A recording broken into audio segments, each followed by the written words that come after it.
Welcome to The Explainer. Today, we're doing something I absolutely love, a complete visual breakdown.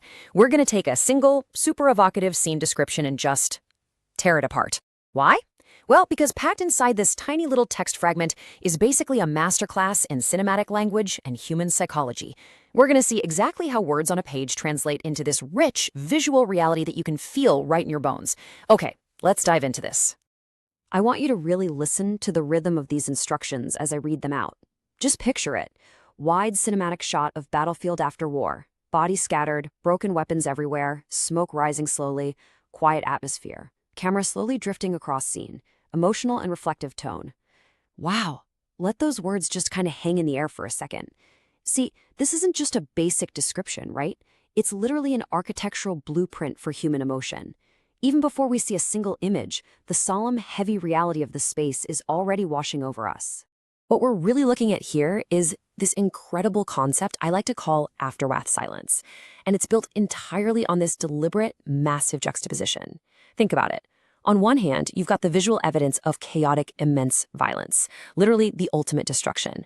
But on the other hand, you have this stark, heavy, undeniable quiet. It's this exact contrast that builds immediate psychological tension for you, the viewer. Honestly, it makes you ask yourself, how is it that the total absence of noise can actually scream louder and hit us way harder than the deafening roar of the battle itself? So let's kick off part one, the cinematic vision. To really get this, we've got to strip the scene right down to the studs. We're peeling back the layers starting with the very first directive, the framing. The text explicitly demands a wide cinematic shot. Notice, it doesn't start with a tight close-up of a weeping soldier or a shattered helmet. No, it demands this huge macro perspective. By forcing us to pull way back, the director establishes the sheer, almost incomprehensible scale of the devastation. We aren't looking at one person's tragedy, we're bearing witness to collective ruin. And this brilliantly illustrates how initial camera placement is the ultimate context setter. It immediately tells you, hey, look at the sheer magnitude of what just happened here. Which brings us to part two, visualizing the aftermath. We've got our wide perimeter established, so let's move in. Now we have this vast empty canvas, but a wide shot of an empty field is just, well, a landscape. We have to move from that macro framing to the micro, the specific physical elements that populate this desolate space. The text gives us exactly 3 physical cues for our set design: bodies scattered, broken weapons everywhere, and smoke rising slowly. Think about how insanely selective that is. Just 3 specific details, but that's all it takes to transform a blank expanse of dirt into a harrowing narrative of recent catastrophic violence.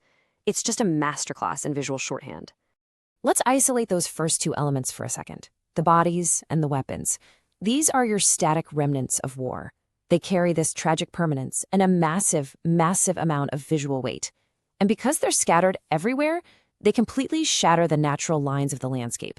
It's a clear signal to the viewer that absolute chaos reigned here just moments ago.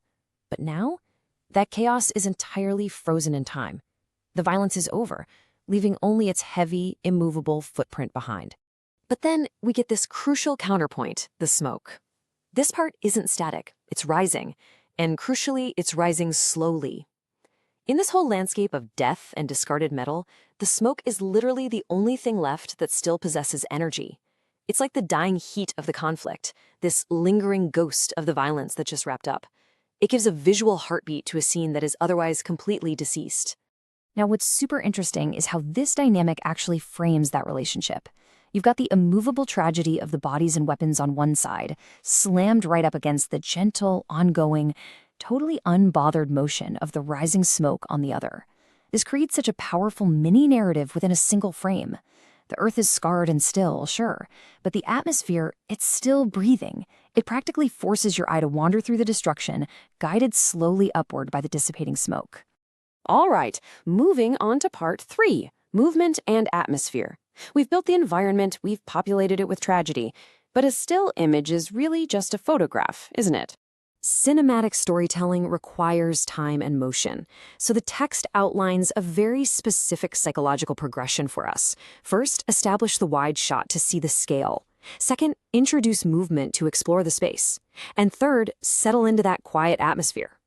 Let's move to and see how this builds a completely suffocating, immersive experience. Because honestly, it's the spatial and auditory instructions that actually hijack your physiological response to the scene. Check out the specific verb used here, drifting. The camera isn't aggressively panning to show us action. It's not fast cutting to disorient us. It is drifting. A drifting camera is like this detached spectral observer just floating over the carnage. It actively traps you in the present moment, pacing exactly how fast you consume the scene. It forces you to linger on the uncomfortable details way longer than you probably want to. You can't look away because the drift just relentlessly pulls you through the sorrow. And while you're being slowly dragged across this absolute nightmare, what do you hear? Nothing. Zero.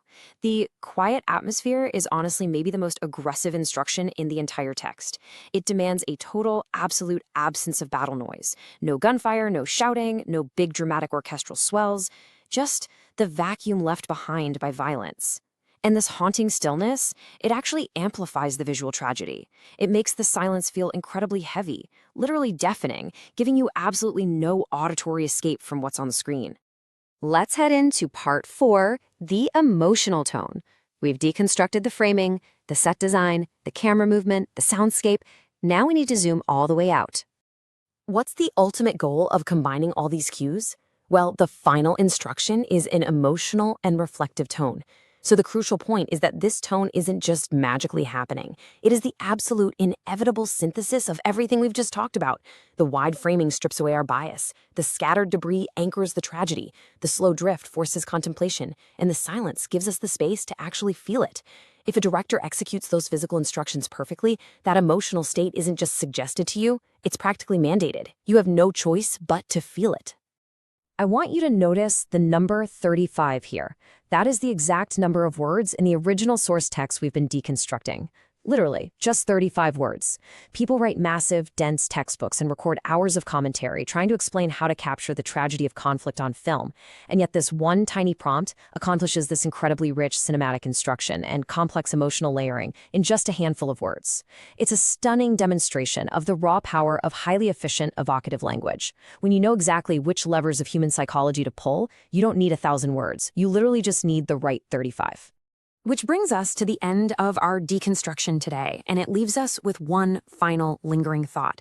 When the battle is finally over, when the noise is totally faded and the smoke is literally the only thing left moving, what does this specific, silent aftermath actually force us to reflect upon? Is it the cost of conflict, the fleeting nature of human endeavor, or maybe just the profound emptiness that violence always leaves behind? I want you to really chew on that. And the next time you watch a film, or hey, maybe create your own visual story, remember just how much power lies in those quiet, drifting moments. Thanks so much for joining me on this explainer. I'll catch you next time.